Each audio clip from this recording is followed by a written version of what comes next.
नमस्कार, बहुत स्वागत आप सभी का। आज हमारे साथ एक अजीबोशान शख्सियत हैं।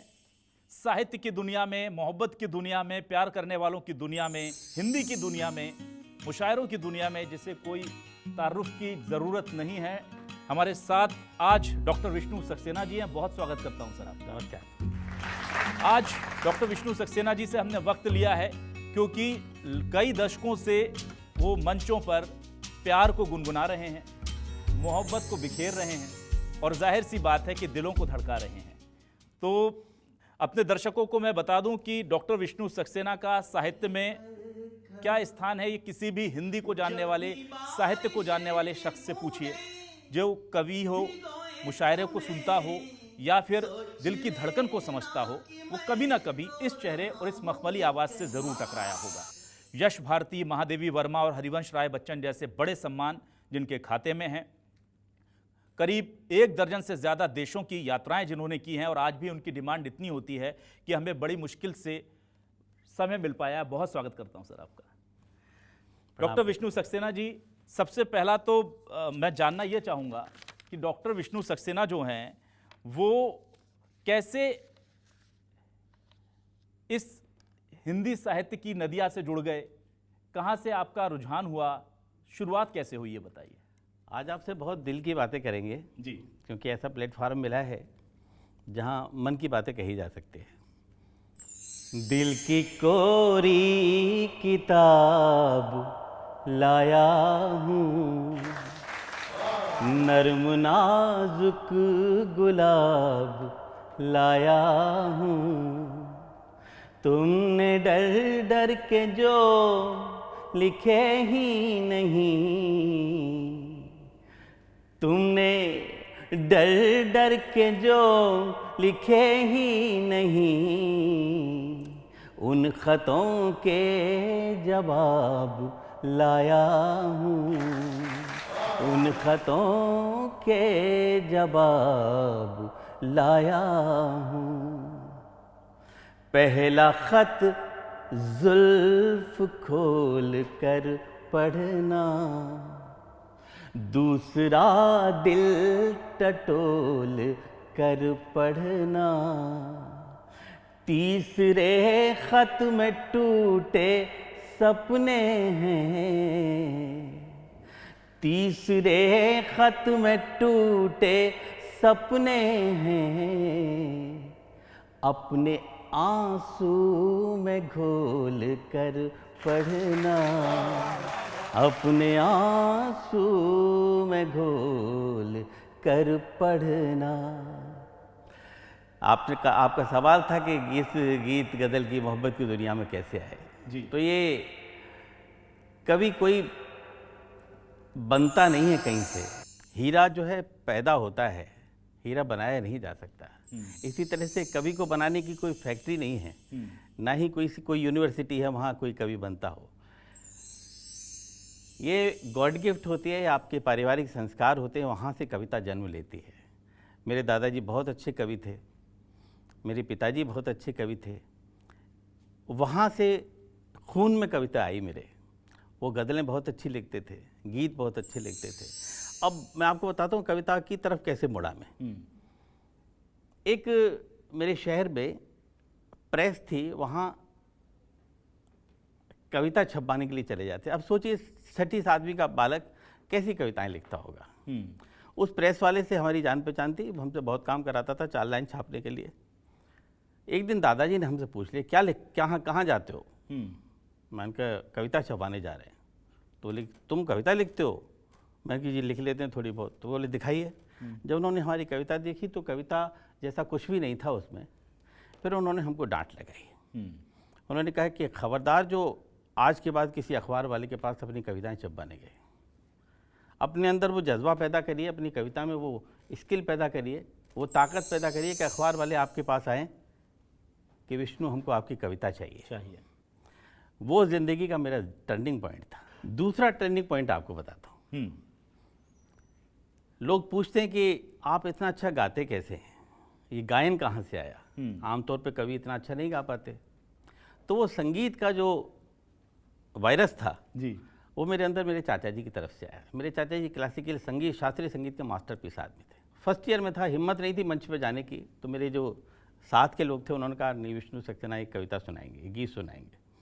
मैंने हिम्मत करके मंच पे गया, तो जो सीनियर थे हमारे कल्चरल सेक्रेटरी थे, वो हारमोनियम बजा रहे थे।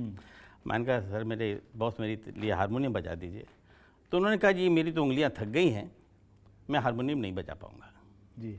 मैंने कहा अपने तबले वाले से कह दीजिए वो मेरा संगत कर दे। तो तबला वाला भी उन्हीं का आदमी था। तो उनका जी पता नहीं आप कैसे गाएंगे, इसलिए मैं तो नहीं बजा पाऊँगा। वो रात मेरी ज़िंदगी को बदलने वाली रात थी। मैंने कहा कोई बात नहीं है, आज मैं बिना हारमोनियम तबले के गाऊंगा। उस दिन मैंने बिना हारमोनियम तबले के गीत गाया था। मेरी भी पर्सनल फेवरेट है, रेत पर नाम लिखने से क्या फ़ायदा, अगर वो आप सुना सके हमारे दर्शकों। मैं बिल्कुल सुनाऊंगा, वो मेरी बड़ी सिग्नेचर पोइट्री है मेरी। उस गीत ने मुझे बहुत पॉपुलर किया। और ज़िंदगी भर आप अपनी कविताएं खूब लिखिए, लेकिन किसी एक कविता पे ईश्वर की मेहरबानी हो जाती है, वो कविता आपको जन जन तक पहुंचा देती है। मैं वो कविता आपको सुनाता हूँ जी।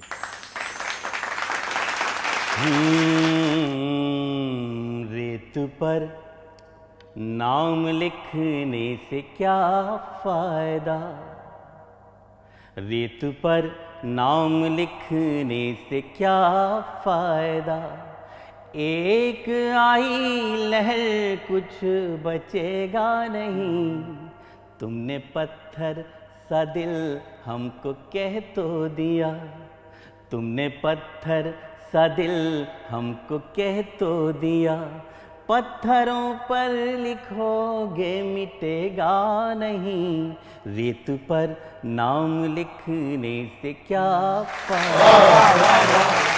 मैं तो पतझड़ था फिर क्यों निमंत्रण दिया, ऋतु बसंती को तन पर लपेटे हुए, आसमान में लिए प्यास तन में लिए, कब शरद आई पल्लू समेटे हुए,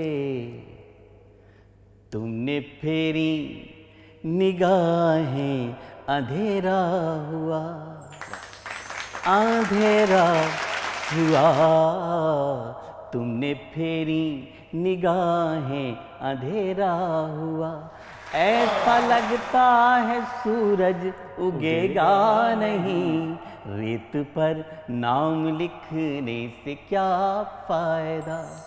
अगले बंद में हिंदुस्तान में मनाए जाने वाले 2 त्योहारों का जिक्र है। मैं तो होली मना लूंगा सच मानिए, तुम दिवाली बनोगी ये आभास दो, मैं तो होली मना लूंगा सच मानिए, तुम दिवाली बनोगी ये आभास दो, मैं तुम्हें सौंप दूंगा तुम्हारी धरा, तुम मुझे मेरे पंखों को आकाश दो।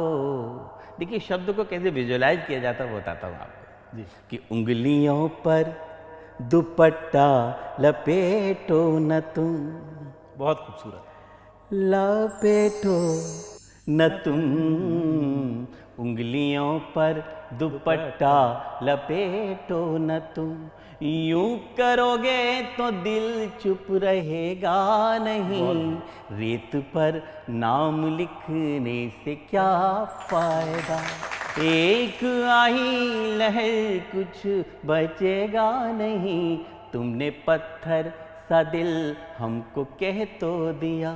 और गीत की अंतिम विशेष पंक्तियां हैं जिनके लिए पूरा गीत लिखा।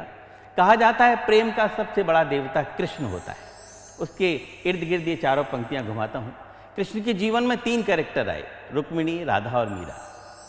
आंख खोली तो तुम रुक्मिणी सी दिखी, बंद की आंख तो राधिका तुम लगी, आंख खोली तो तुम रुक्मिणी सी दिखी, बंद की आंख तो राधिका तुम लगी, जब भी सोचा तुम्हें शांत एकांत में, मीराबाई सी एक साधिका तुम लगी, और कृष्ण की बांसुरी पर भरोसा रखो। कृष्ण की बांसुरी पर भरोसा रखो, मन कहीं भी रहे पर डिगेगा नहीं, रेत पर नाम लिखने से क्या फायदा। बहुत खूब, बहुत खूब। आपने डॉक्टर साहब कहाँ से प्रेरणा ली? कौन आपका फेवरेट पोएट है? किसको देख के आपको लगता है कि यार ये लिखते हैं, ऐसा काश मैं लिख पाऊँ? क्योंकि सबका कोई ना कोई एक आइडल होता है, कोई ना कोई प्रेरणा होती है। तो डॉक्टर विष्णु सक्सेना की प्रेरणा क्या है? मेरे आइडियल है गोपालदास नीरज जी, क्योंकि उन्होंने ही मुझे बताया और उनकी कविताओं को पढ़ पढ़ के मैं सीखा कि सरलता क्या होती है। आप जितने सरल हो जाएंगे उतना ही लोगों तक पहुंच जाएंगे। हम जो कविताएं पसंद करते हैं आपसे सुन लेते हैं। आज डॉक्टर विष्णु सक्सेना की खुद की लिखी सबसे फेवरेट कविता जो आपको लगता है कि यार मैं इससे अच्छा नहीं लिख सकता था, या जो मैं कहना चाहता था, जो मेरे दिल की भावनाएं थी, वो मैंने एग्जैक्ट उकेर ली, कहीं एक लगता है, एक संतोष होता है कि ये कविता मेरी जो है ये मेरी पर्सनल फेवरेट है, वो सुनाइए जरा हमारे दर्शक। मैं आपको एक मुखड़ा और एक वन सुनाता हूँ। बिल्कुल। क्योंकि वो जितनी मुझे अच्छी लगती है उतनी औरों को भी अच्छी लगती है।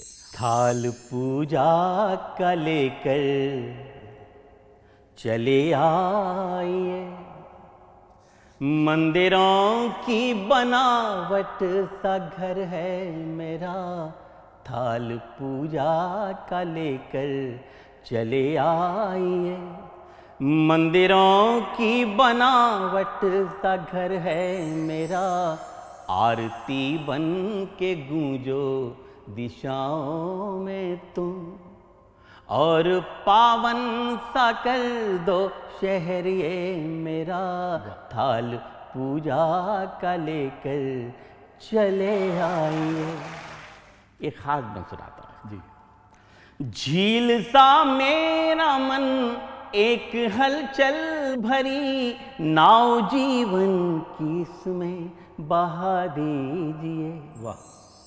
झील सा मेरा मन एक हलचल भरी नाव जीवन की इसमें बहा दीजिए, घर के गमलों में जो नाग फनियाँ लगी फेंकिए रात रानी लगा लीजिए, जुगनुओं अब दिखा दो मुझे रास्ता, जुगनुओं अब दिखा दो मुझे रास्ता, रात काली है लंबा सफर है मेरा, थाल पूजा का लेकर चले आइए, मंदिरों की बनावट सा घर है मेरा, आरती बन के गूंजो दिशाओं में तुम।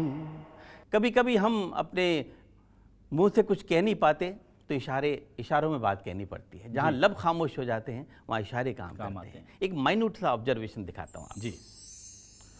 जो भी कहना है कह दीजिए बेहिचक, उंगलियों से नयूं उंगलियां मोड़िए। वाह, क्या चित्र खींचा है आपने। जो भी कहना है कह दीजिए बेहिचक, उंगलियों से नयूं उंगलियां मोड़िए, तुम हो कोमल सुकोमल तुम्हारा हृदय, पत्थरों को नयूं कांच से तोड़िए। नीरज जी कहा करते थे कि मुश्किल लिखना बहुत आसान है, आसान लिखना बड़ा मुश्किल होता है, जो दिलों तक पहुंच जाए सीधे। मुश्किल तो आप डिक्शनरी खोल के बैठ जाइए, बहुत कठिन कठिन शब्दों को इस्तेमाल करके गीत तैयार हो जाएगा, लेकिन आसान लिखना बड़ा मुश्किल होता है जी। जो भी कहना है कह दीजिए बेहिचक, उंगलियों से नयूं उंगलियां मोड़िए, तुम हो कोमल सुकोमल तुम्हारा हृदय, पत्थरों को नयूं कांच से तोड़िए, कल थे हम तुम जो अब हम सफर बन गए। देखिए बहुत आसान है। कल थे हम तुम जो अब हम सफर बन गए, आइए आइए घर इधर है मेरा, थाल पूजा का लेकर चले आइए। मंदिरों की बनावट सा घर है मेरा, आरती बन के गूंजो दिशाओं में तुम, और पावन सा कर दो शहर ये मेरा, थाल पूजा का लेकर चले आइए। बहुत खूबसूरत, बहुत खूबसूरत। ये जो श्रृंगार है, जो मोहब्बत है, ये जो आपकी आवाज़ की कशिश है, ये शब्दों का जो जादू है, ज़ाहिर सी बात है ये लाखों लोगों को दीवाना बनाता है। और आपकी फ़ैन फॉलोइंग तो इतनी है कि मेरे शहर में ही मैं जानता हूँ कि जब मैं बोलता हूँ कि गीतकार अगर सबसे अच्छा कोई लगता है तो 80-90 साल के बुजुर्ग से लेकर के मेरी और मेरे बाद के जनरेशन तक के लोग आपका नाम ज़रूर लेते हैं। कोई फ़ैन आपका ऐसा मिला हो जिसने, बहुत लोगों ने आपकी तारीफ़ की होगी, बहुत लोगों ने बहुत कुछ कहा होगा, लेकिन डॉक्टर विष्णु सक्सेना को कुछ कमेंट याद हो, कोई इंसिडेंट याद हो जो दिल को छू गया हो, कि लगा हो कि यार मैंने साहित्य के लिए इतना दिया तो दुनिया ने मुझे ये प्यार दिया है, कुछ याद हो तो? बहुत सारे ऐसे इंसिडेंट हैं जो बहुत सारे लोगों ने मुझसे कहे हैं जी। और अब इतने हो गए हैं कि उनको याद रखना बड़ा मुश्किल होता है जी। एक अमेरिका का एक दृश्य मुझे याद है और एक मुझे यहीं का है, लखनऊ का, कि अमर उजाला की एक वो थी संपादिका जी लखनऊ में, तो वो मेरी बड़ी फ़ैन थी। जब उन्होंने कवि सम्मेलन कराया तो मुझसे मिलने जब होटल आई तो बोली कि सर मैं आपके गीतों की ज़बरदस्त फ़ैन हूँ शादी से पहले से, और मेरे हस्बैंड जो हैं वो आपके गीतों को चिट्ठियों में लिख लिख के और मेरे पास भेजते थे। फिर मैं जब पूछती थी कि आपने लिखी है तो बोल के हाँ मैंने लिखी है। तो मैं बड़ी इम्प्रेस होती कि मेरा हस्बैंड बहुत बढ़िया लिखता है, बहुत बढ़िया कवि है। जब शादी हो चुकी, शादी के बाद फिर मैंने कहा अब मैं आ गई हूँ घर में, अब मुझे देख के कुछ लिखिए। तब उन्होंने बताया कि मैं नहीं लिखता था, ये तो विष्णु सक्सेना की कविताएं थी तब मैं उनको लिखते। तो सर आपकी कविताओं ने हमारी शादी करा दी। बिल्कुल। आप कुछ ऐसा कोई आप गीत सुनाना चाहें, कोई अपनी पोइट्री पेश करना चाहें जिसमें आपको लगता है कि जो आपके रंग से थोड़ी अलग हटकर आपने लिखी है, जो आपका जो एक स्केल है, जो आपका पैरामीटर है, या जो जिसके लिए आप जाने जाते हैं, उससे कुछ जुदा आपने लिखा है, कुछ आपने एक्सपेरिमेंट किया और आपको सेटिस्फैक्शन मिला हो कि मैंने अच्छा लिखा है? हाँ, मैंने लिखा एक, और आजकल की जो युवा पीढ़ी हमारी भटक रही है कि देखिए डिटोरिएशन का युग चल रहा है इस समय, चाहे वो आध्यात्मिक पतन हो, चाहे वो सामाजिक पतन हो या पारिवारिक पतन हो, और उस पतन पे मैंने बहुत सारी चीज़ें लिखी हैं। एक गीत लिखा, उससे पहले एक मुक्तक आपको सुनाना चाहता हूँ कि हमारी युवा पीढ़ी किधर जा रही है, हम कहाँ से कहाँ आ गए। हम तो वरदान को ही शाप समझ बैठे हैं। मैं ख़ास तौर से जो मेरी नौजवान पीढ़ी मुझे सुन रही है इस समय, मैं उसके लिए पढ़ रहा हूँ। हम तो वरदान को ही शाप समझ बैठे हैं, सामने पुण्य है और पाप समझ बैठे हैं।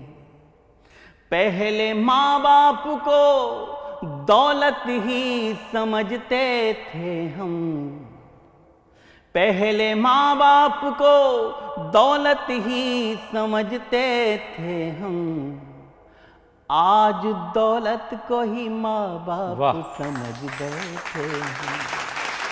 बहुत अच्छा। बदलते वक्त में ये कैसा दौर आया है। मैं गीत तक पहुंचने के लिए 2-3 सीढ़ियां लगा रहा हूं सर। हाँ। बदलते वक्त में ये कैसा दौर आया है, हम ही से दूर हो रहा हमारा साया है।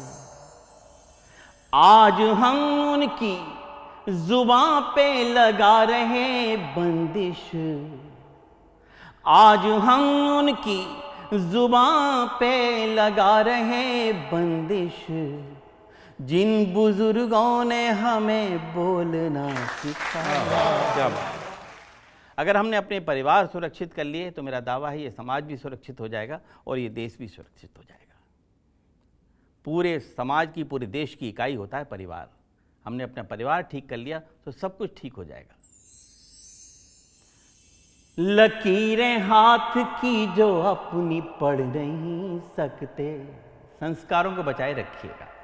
लकीरें हाथ की जो अपनी पढ़ नहीं सकते, हवा खिलाफ हो तो उससे लड़ नहीं सकते। जो अपने घर के बुजुर्गों की करे अनदेखी, जो अपने घर के बुजुर्गों की करे अनदेखी, मेरा दावा है कि वो आगे बढ़ नहीं सकते। मेरा दावा है कि वो आगे बढ़ नहीं सकते। अब वो मैं एक छोटा सा 2-2.5 मिनट का गीत है, वो आपको सुनाता हूं जी। दिल की जमी पर जब फसल यादों की बोगे। देखिए, बाद में हाथ मलने से कोई फायदा नहीं होगा, हम अपना वर्तमान ठीक कर लें। दिल की जमी पर जब फसल यादों की बोगे, जिससे जितना प्यार करोगे उतना रोगे। दिल की जमी पर जब फसल यादों की बोगे। एक दिन नीरज जी ने मुझसे कहा कि विष्णु, तुम जानते हो इसका अर्थ क्या है इस लाइन का? मैं कही, दद्दू आप बहुत बड़े हैं, आप बताइए इसका अर्थ।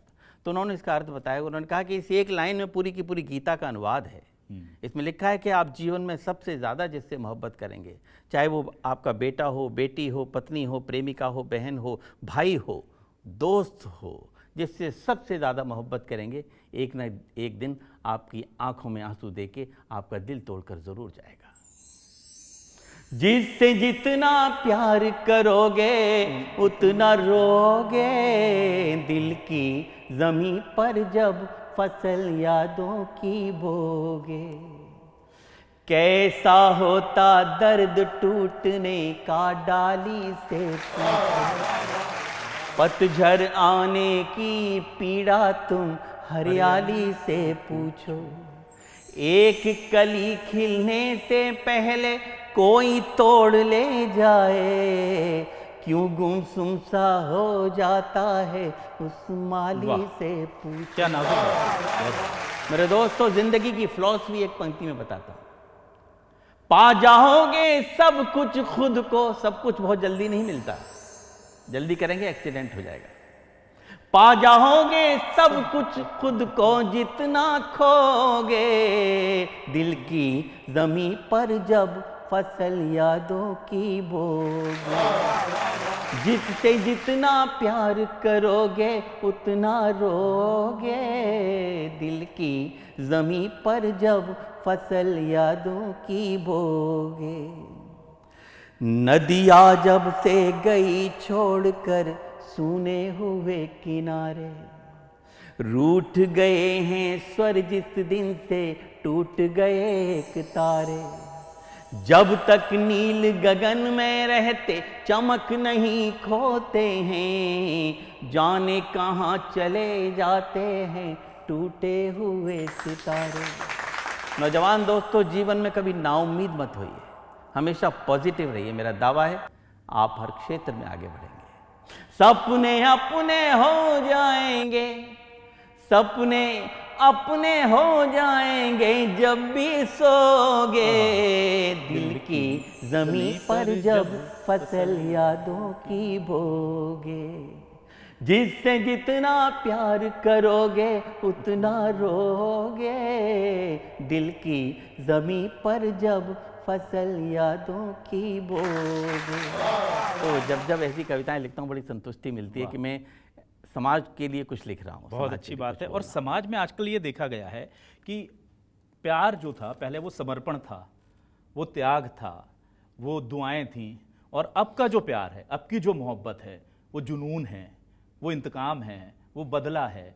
ये मुझे किसी शायर का 2 लाइन याद आती है कि चांद खिला और रात ख़त्म, जिस्म मिला जज्बात ख़त्म।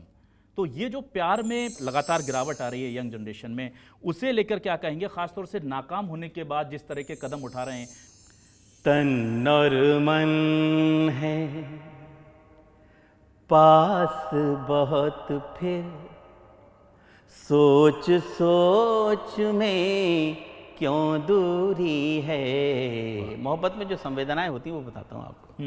तन और मन है पास बहुत फिर सोच सोच में क्यों दूरी है, हम बदलें तो हम बदलें तो हम बदलें तो, कहा बेवफा वो बदले तो मजबूरी है, तन और मन है। क्योंकि गंगा के किनारे रहता हूँ इसलिए एक प्रतीक गंगा का आ गया जी। गंगा के तट बैठ रेत पर, बना बना कर महल गिराए। करते सब हैं, बोल में रहा हूं। गंगा के तट बैठ रेत पर, बना बना कर महल गिराए।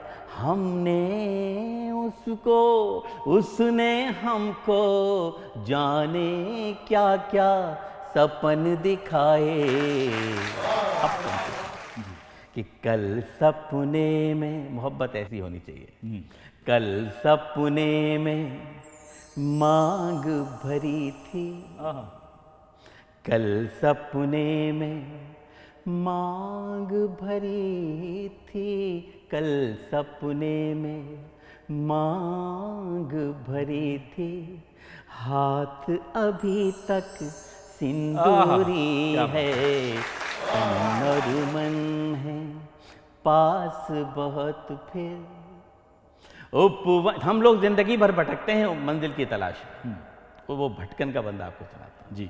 उपवन उपवन घूमा फिर भी मन की कली नहीं खिल पाई, जग को सुरभित कर दे हमको, ऐसी गंध नहीं मिल पाई।